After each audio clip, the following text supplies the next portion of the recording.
नमस्कार दोस्तों, education club में आपका स्वागत है। मैं हूं पवन मिश्रा। आज हम बात करने वाले हैं एक ऐसी घटना की जिसने पूरे विश्व की राजनीति में भूचाल ला दिया है। एक ऐसा फैसला जिसने अंतर्राष्ट्रीय न्याय प्रणाली, कूटनीति और मानवाधिकार के मायने बदल दिए हैं। तुर्की ने इजराइल के प्रधानमंत्री बेंजामिन नेतन्याहू के खिलाफ गिरफ्तारी वारंट जारी कर दिया है। हाँ, बिल्कुल आपने सही सुना। हम बताएंगे पूरी कहानी। घटना कैसे हुई, उसका कानूनी आधार क्या है, इजराइल की प्रतिक्रिया, अंतर्राष्ट्रीय दबाव और आने वाले समय में इसका क्या असर पड़ेगा। तो बैठ जाइए, क्योंकि ये कहानी सिर्फ न्यूज नहीं है बल्कि सत्ता, कानून, न्याय और संघर्ष का संगम है। गाजा, जहां पिछले कुछ महीनों से युद्ध की आग धधक रही थी, हजारों नागरिक मारे गए, अस्पताल ढह गए, शहर राख हो गए, दुनिया भर से आवाज़ उठी, आखिर गलती किसकी। इसी बीच तुर्की की अदालत में नेतन्याहू और उच्च स्तरीय इजराइल के नेताओं के खिलाफ कानूनी कार्रवाई शुरू होती है। तुर्की का दावा है गाजा में हुए हमले केवल युद्ध नहीं थे बल्कि व्यवस्थित रूप से किया गया एक जनसंहार था।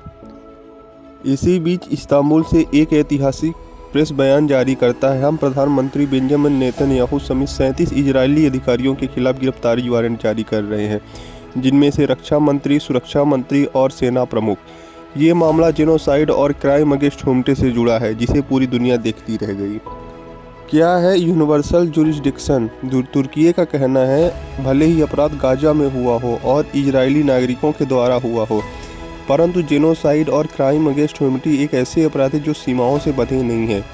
यही है यूनिवर्सल जुरिस्डिक्शन का सिद्धांत। किसी भी देश की अदालत ऐसे अपराधों पर मुकदमा चला सकती है। इस सिद्धांत के सहारे तुर्की ने निर्णायक कदम उठाया है। कानूनी विशेषज्ञों ने इसे दुनिया की एक दुर्लभ लेकिन ऐतिहासिक कदम कहा है।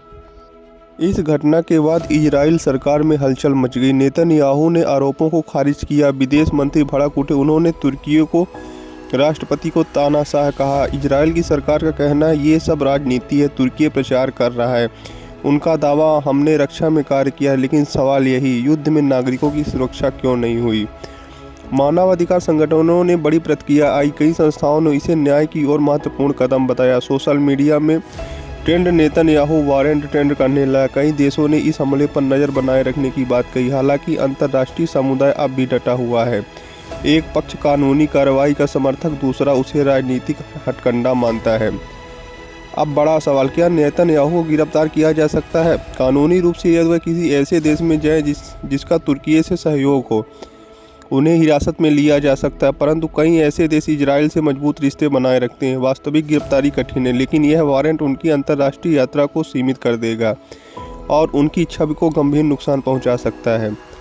तुर्की और इजराइल ने पहले भी कई मुद्दों पर भिड़ चुके हैं। गाजा संघर्ष इन संबंधों को कड़वा और कर दिया है। अब तुर्की का यह कदम दोनों देशों के बीच कूटनीतिक दूरी और बढ़ जाएगा। संभव है व्यापार सीमित हो, सैन्य संवाद रुक जाए, क्षेत्रीय समुदायों में ध्रुवीकरण बढ़े। मध्य पूर्व पहले से ही तनाव में, यह फैसला उसे और जटिल बना सकता है। तो दोस्तों, तुर्की का यह कदम सिर्फ कानूनी चाल नहीं है, यह एक संदेश है। मानवता के खिलाफ अपराध कहीं भी हो, उसका न्याय होगा। क्या नेतन्याहू गिरफ्तार होंगे? क्या अंतर्राष्ट्रीय राजनीति बदलेगी? जवाब समय देगा। पर इतना तय है, दुनिया अब पहले जैसे नहीं है। अगर आपको ये वीडियो पसंद आए तो हमारे चैनल को लाइक, शेयर और सब्सक्राइब कर दीजिए। मिलते हैं नेक्स्ट वीडियो में, तब तक के लिए अपना ख्याल रखें। जय हिंद, जय भारत।